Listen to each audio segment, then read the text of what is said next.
Hello, Central Christian Church. I'm Lanny Lawler, and I've been asked by Linda McCrae to talk a bit about interim ministry and the interim ministry period, having done 6 interim ministries recently in the last decade. First of all, the purpose, I think, of an interim period in congregational life is to bring God's people from the end of one era of ministry to a new future, preparing to receive a new minister and open a new chapter of ministry and mission. That period of time can vary. We used to talk about interims lasting a year to 18 months. In the last few years, I think that has lengthened, and we're more often talking about the interim period lasting from 18 months to 2 years. And in reflecting on that period of time, the question can be asked, what makes an interim period fruitful?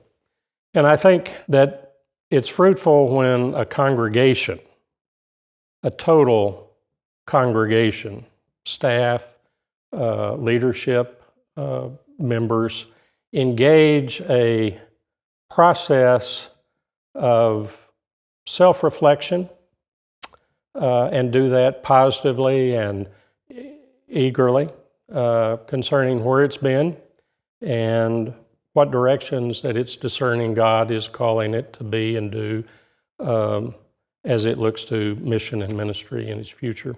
For it to be fruitful, the question needs to be asked, what are our goals for the interim time? What do we need to accomplish in this interim period to prepare ourselves for a new chapter of ministry and mission and to receive a new permanent pastor?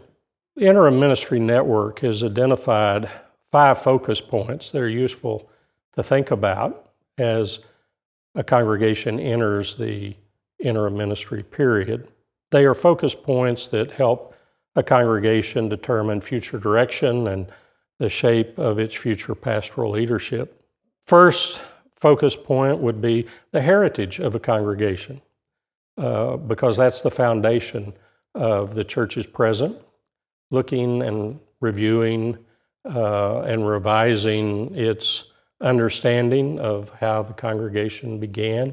What are the significant events that are held in the congregation's memory that have shaped it?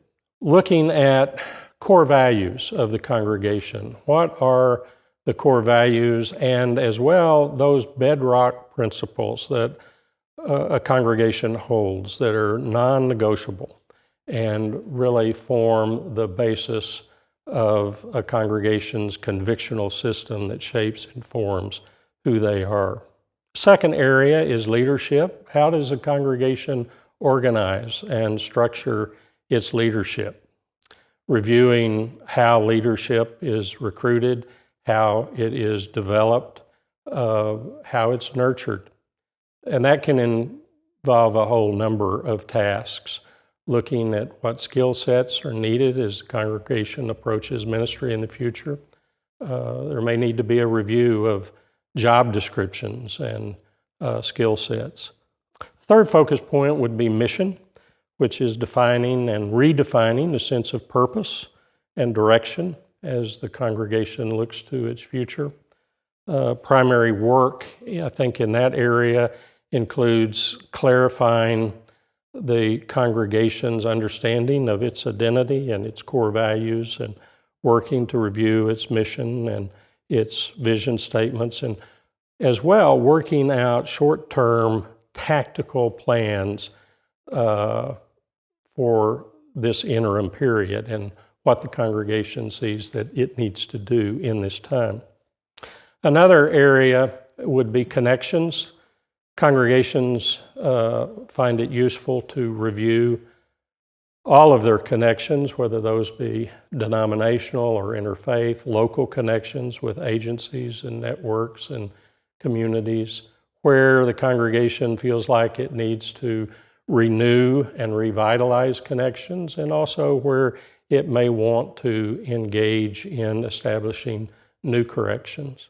And I think the fifth focus point would be actually looking at the future as it looks at all of these other focus points and seeing how the congregation works through exploring those focus points and what implications that has for its future as it's receiving new pastoral leadership.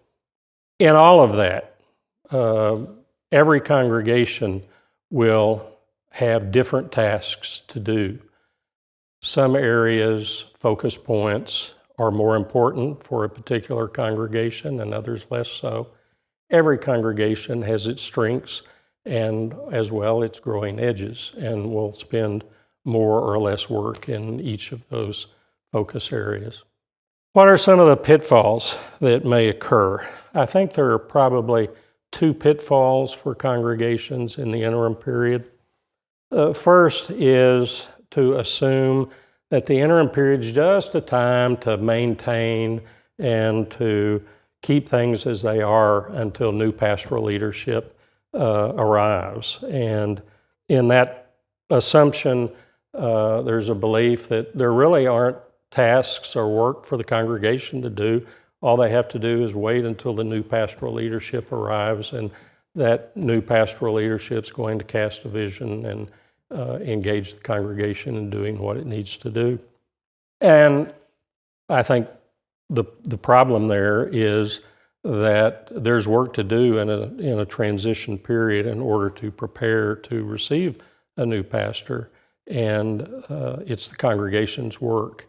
It's not simply a pastor's work. The second pitfall is there's always anxiety in an interim period, and we live in a hurry-up culture, and congregations usually want that process to be as short as possible, and sometimes that short circuits the work that needs to be done during the interim period. There's work of self-reflection and discernment of God's call to the congregation for its ministry, what it is to do in this future period of ministry and mission. And that work needs to be done. And if, as a result of anxiety, there's pressure brought to bear on the search committee, or if the congregation feels that that's simply the work of the search committee and not the work of the congregation, then that truncates, I think, the work that needs to be done. So that's my take on the interim period and interim ministry in that time.